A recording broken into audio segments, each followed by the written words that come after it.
Moodle Course Restore. It's possible to save the course you've made on one Moodle site and reuse it on a different Moodle site.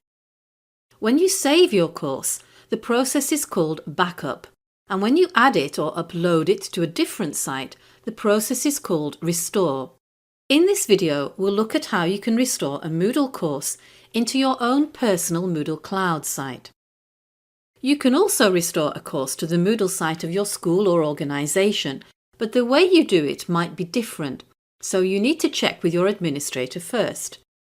You are the administrator of your own Moodle Cloud site, so the process is not quite the same as when you are a teacher in your organisation's site.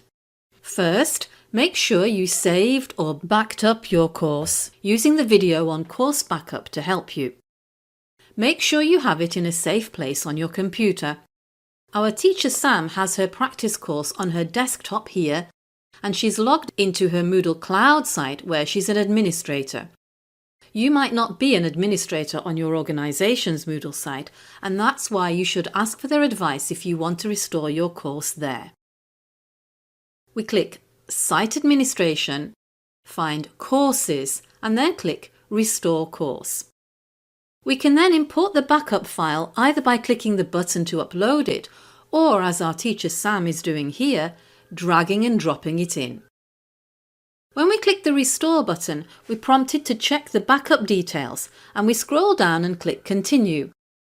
Note how it appears we're doing in reverse what we did when we backed up the course in another video.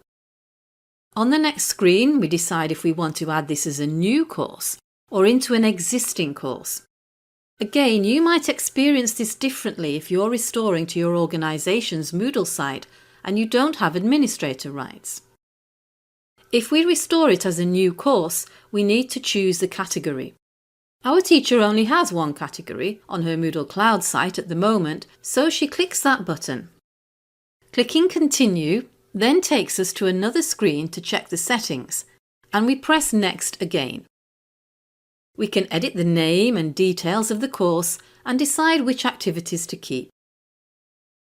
We move on again, we do a final check and then press Perform Restore.